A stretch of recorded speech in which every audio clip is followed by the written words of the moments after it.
I'm very honored to be here to representing our company, because maybe you guys are think why Coca-Cola have this kind of function. Because remember, Coca-Cola is a global company now. Our organization, we have 6 similar laboratories around the globe. So one is India, is in Pune. Smita is here. Smita is a lab director for our India laboratory. So we have laboratory in Shanghai, Mexico City, Atlanta, and Brussels. Why we have this kind of lab? We start from very basic testing. We call that treat sample testing. We have sampler from the market because we care about what our consumer feel about our product. So we have a sampling plan from the market, then we bring the sample to the laboratory to testing. This is a very long history. Maybe Dr. Tiwai can tell you more. He used to lead that part. Because the company also grow on the, we call it non-sparkling side. It's juice, tea, all this kind of thing. So we got more complicated testing like capacitance residue. Also, we expand the capability of the laboratory. So this is why I joined the company 10 years ago. So let's, we start the talk. So this talk, we just review the general guidelines for method selection. I believe Dr. Bridges and Dr. Gonda have talked about that, about that already.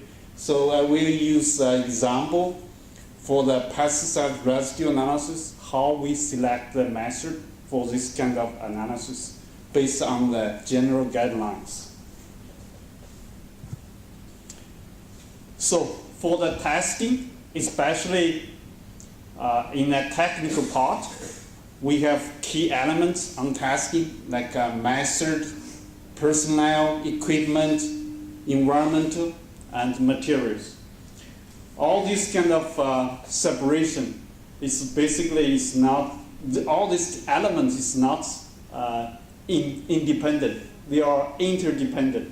For example, like method, almost every method we mention what kind of equipment we will use. So they are very interdependent. So today we'll talk about how we select the method. As Dr. N and Dr. Gonda talk about the ISO 17025, they have general guidelines in section 5.4.2. They have a method selection. What kind of a method we should use? So I think I remember Dr. Gonda just said the fit purpose. Yes, it's lots of, even AOEC also mentioned the fit for purpose, the method. In ISO 17025, it said meet the customer needs, meet the customer analytical needs, also appropriate for test. Sometimes our customer, they send a sample to us, they are not the expert on testing.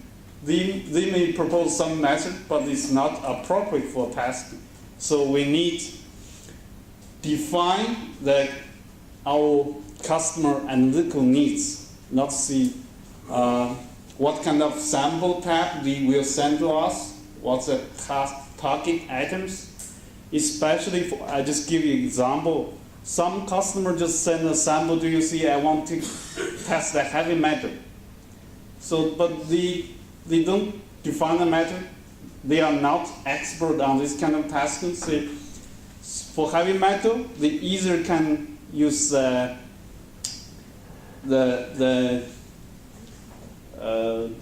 we call it just the titration of the sulfate method. It's or they will specify which elements you should test, the arsenic, mercury, lead, all these kind of things. So we need educate our customer, or just make like clarify what kind of testing item they will test. So what kind of is either test for absence or presence at some level, we call the limit test, or they need a quantitative test to see what kind of how much of the arsenic in a sample. So this kind of quantitative testing. So reporting limits. So what kind of reporting limit they use? Because sometimes, because now the analytical technique advance a lot. Sometimes it's PPT. PPT is what they want. So we need clarify this with our customer. So this is a ISO 17025 mentioned is a standard method preferred. So either international or regional or national standard. For example, the ISO, Codex, AOC, ASTM, the European standard. So a lot of standard organization. Because I believe why ISO prefer the standard method, because as you guys know, most of the standard method, they have passed very strict method validation. Like AOC, people may see take a few years to get the AOC method standardized. Or reputable technical organization, US FDA, US Department of Agriculture, European Union Reference Laboratory. Why I list this, or Food Safety Standard Association of India? You guys also have publication of the manual, of the testing manual for the master. So why I mentioned this one? For example, US FDA, if you go to their website, they have different manual, like a pesticide analysis manual, PAM, or the metal testing for the elemental analysis manual. They have different manual for our reference. So if you don't find the method you want to use, maybe you can find from the relevant scientific publication. It's a little bit challenge for us. Some people say I'm the first people to develop this method, but sometimes it's not easy to see that. If you test something, if you go to the Google or go to the Science Finder, you always find somebody have done something already. So you can find the relevant scientific publications like Journal of Chromatography, the Food Additive Contaminants, all these kind of food-related journals. So if you don't find the right, the fit for your purpose, maybe you need to develop your own method. You adopt the method from maybe your sister laboratories. This one, if you do this, you need to do the validation. Sometimes it's if you need to develop your own method. Sometimes it's fortunately or unfortunately. It's fortunate because you have some excitement. You can develop your own method, but it's really take time to validate your method. So for you, if you develop your own method, you need a question to ask. For example, if the method is based on good scientific principles, it's because most of the time we develop method for routine analysis, especially for the commercial laboratory. So the method is good for your routine analysis, is robust enough. All this kind of information we need considered. So has, for example, you meet your method performance criteria. Usually in our quality management system, we have set up the method performance criteria. So we need to consider. Other things is like if the method, I think Dr. Dr. Vasily mentioned that green chemistry. So we need also considering if the test method generates a lot of waste, or if there's for macro method, if you have macro biosafety concerns. This is a general guidelines. So we will go through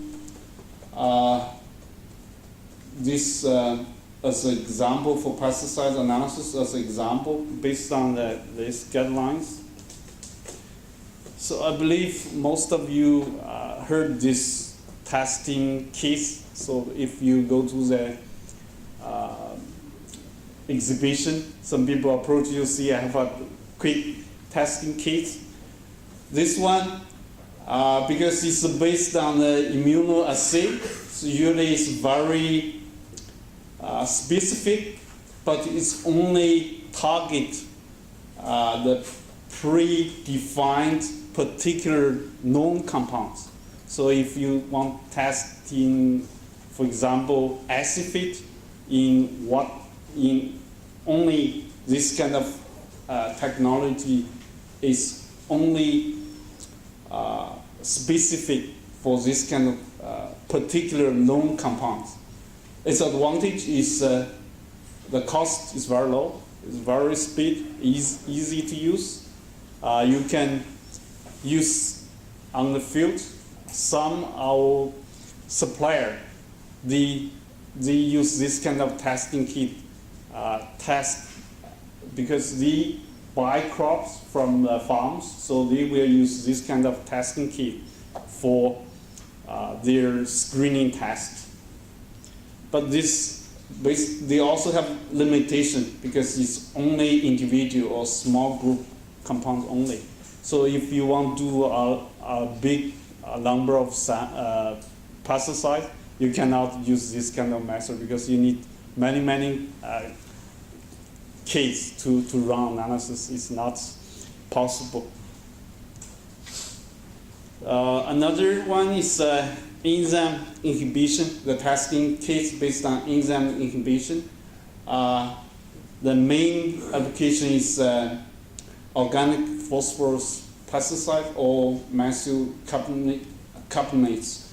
Because this kind of pesticide is designed based on the inhibit the enzyme, the acetylcholine esterase.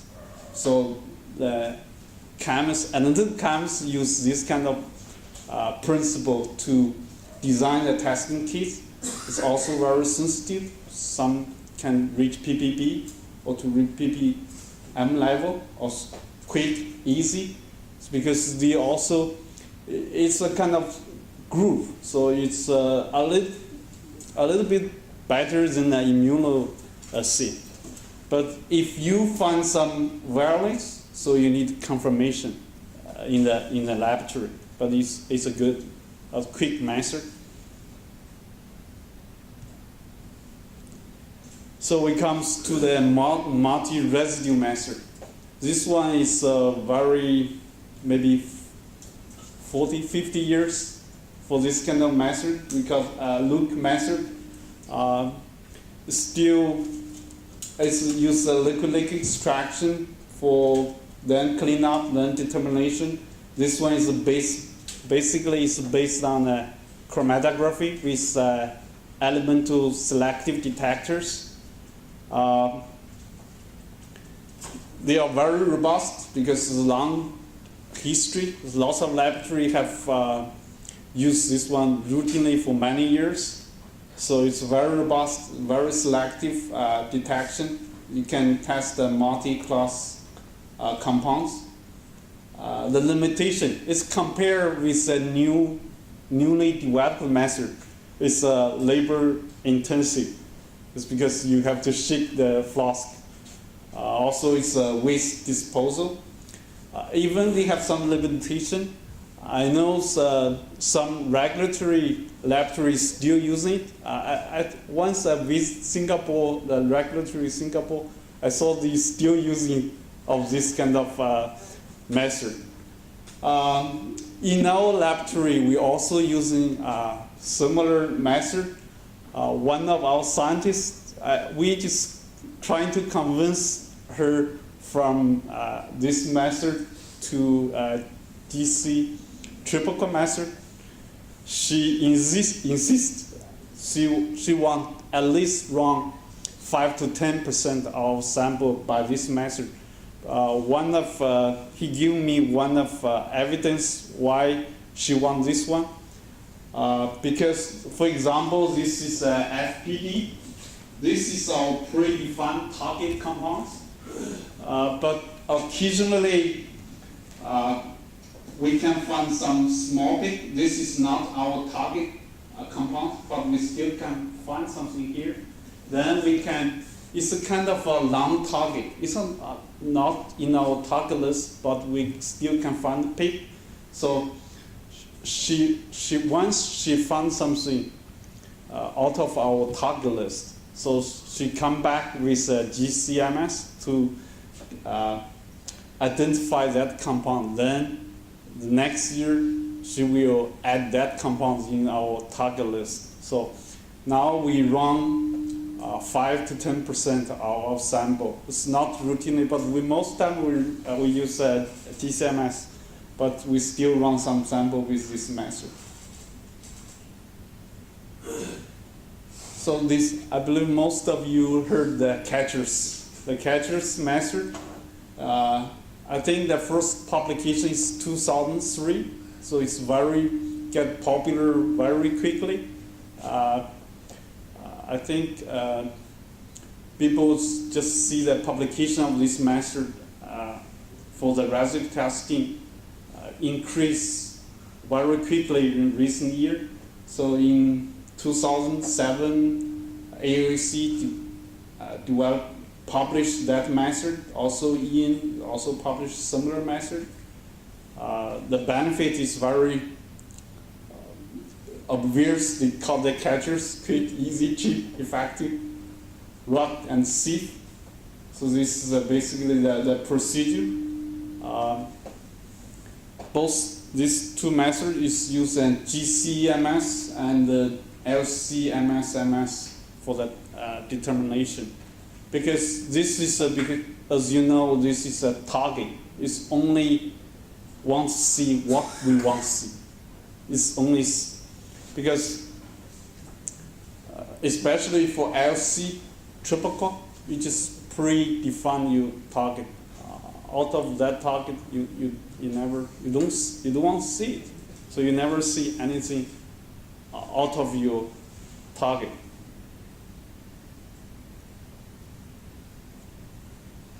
So after the catchers, recently,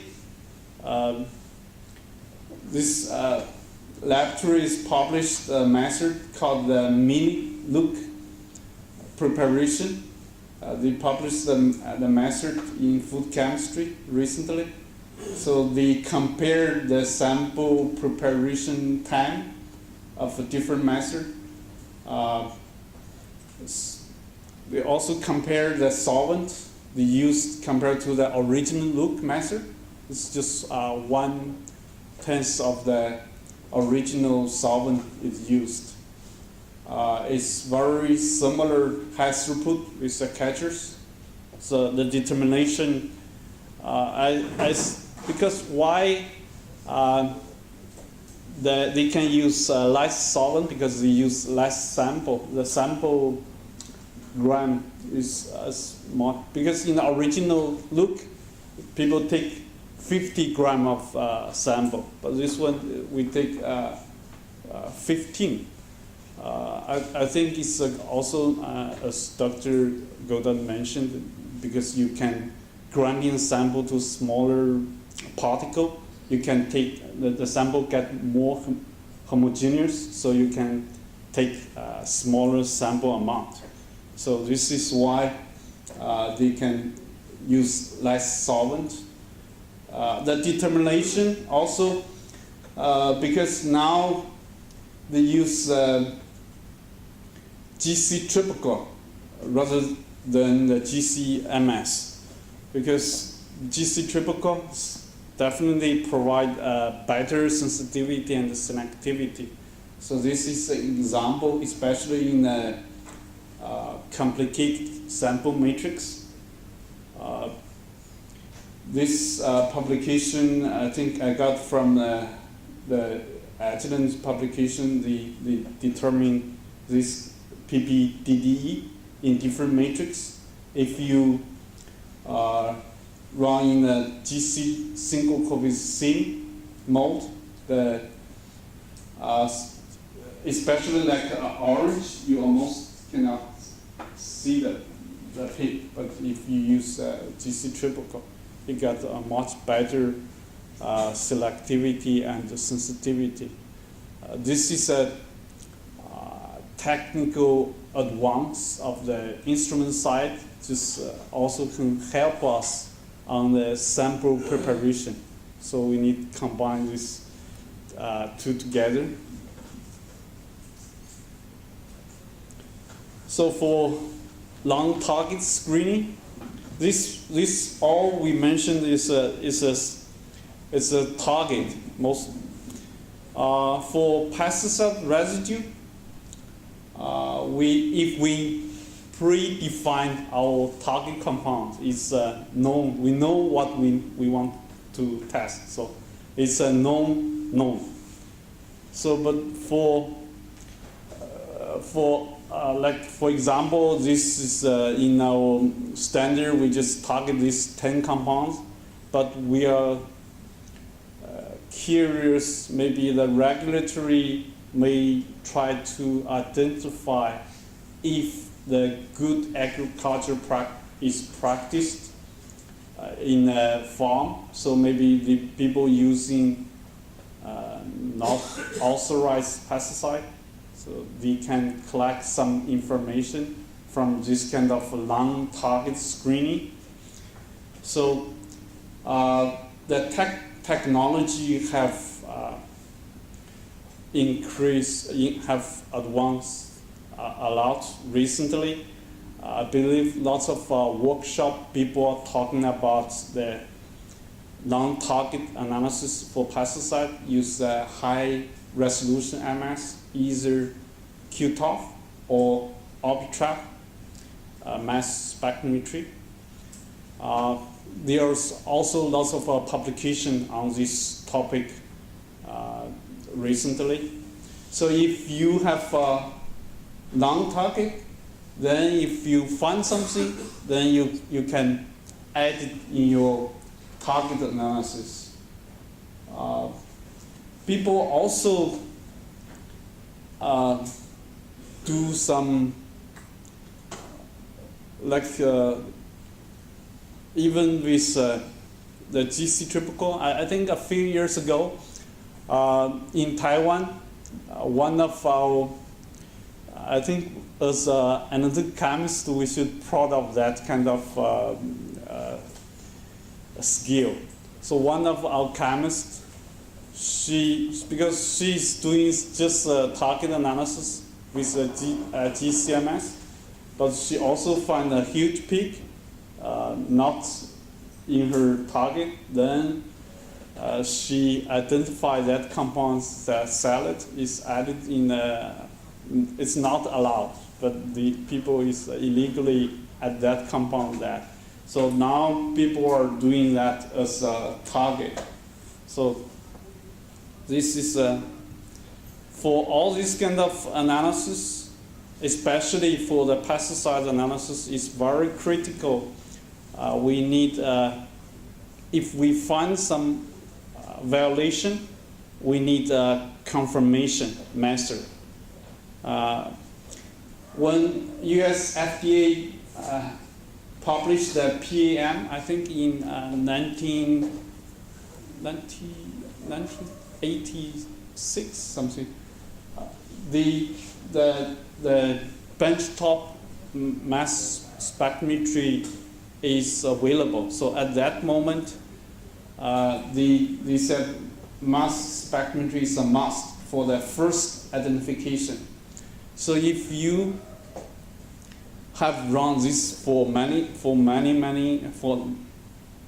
many years. Maybe you don't need the mass spectrometry. If you use chromatography, maybe it's different column. So for the confirmation of the positive awareness.